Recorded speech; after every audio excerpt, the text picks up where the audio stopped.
Happy New Year, Dean Seneca. Thanks for joining us on the ICT Newscast. Thanks for having me and Happy New Year. I want to talk to you about what's going on in Indian country as far as our health is concerned. But I first want to talk about the value of getting a flu shot because you have the flu. Yes, I do. So, the flu shot is very protective. I guess getting the flu. Ray believes strongly that, our elders, especially those with pre-existing conditions, should definitely consider getting the flu shot because it is very, very protective. And, unfortunately I didn't. And here I have the flu. So, um, I'm learning from this mistake. We talked before Christmas about pneumonia, and you said that, and my doctors confirmed from the Ponca Health Clinic that pneumonia is rampant. And she's seeing many, many cases of pneumonia. Pneumonia is really, really high. And, so all of the influenza viruses and all of the respiratory illnesses are very high right now. And they're all past epidemic proportions. The big three, flu, COVID-19, and RSV, are extremely high right now. We are in the midst of it, and it's getting ugly out there, folks. I will say that. And what is the difference between pneumonia and walking pneumonia? Primarily, walking pneumonia, the symptoms of having pneumonia are very mild, and you don't have a fever. And that's the big difference right there, is that you don't have a fever. With pneumonia, you usually do have a fever, and the symptoms are pretty severe. So as people are walking around with pneumonia, they're easily able to transmit the virus from person to person.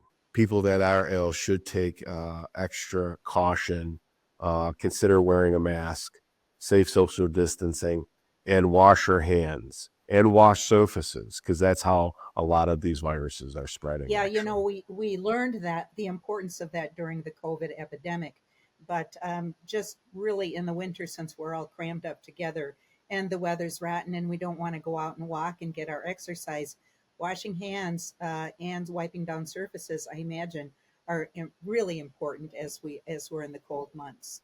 As it relates to new viruses, we're seeing this H5N1 really picking up in the country. It's pretty alarming, and pretty much every health department and every epidemiologist throughout the country is really watching for this. Now, is that the bird flu? Yes, it is. It's the bird flu, and we've seen it transmit into cows now, right? So, when a bird has this virus, the mortality rate is high. The birds end up dying, or they can't produce eggs, right? So we know those birds are sick, but we're seeing a really high transmission among cows and from cow to cow. And it's really hard to tell if the cow is sick or has the virus. And we're seeing that transmission because of transferring equipment from one cow to the next has also transmitted the virus. We do see, we have 76 cases in the country of H5N1 in people, right? So there is an alarm, that's kind of set off among all epidemiologists throughout the whole country, because this could easily be the next pandemic. We have been hearing devastating news about these fires in Los Angeles. And we know that Los Angeles is the home to one of the largest urban Native communities. And what are the long-term impacts of these fires going to be on people's health? What really you must be concerned about is the particulate matter in these fires. And these particulate matter are all different sizes. Smoldering fires has a certain size. Raging fires has a certain size. And they also produce a lot of gases, right? All of this really impacts your respiratory system. So so it impacts people who have asthma, COPD, bronchitis, and even pneumonia, right? So these fires have that impact. Long-term impact is, increase in cardiorhythmia, and heart failure, and even stroke from these wildfires. So, yeah, it's really, you have to really protect yourself. Wear a mask is probably be the best protection. But the impact of wildfires, I mean, it gets everywhere. It can get in your home easily, even with proper ventilation. Um, yeah, and the impacts are just can be devastating.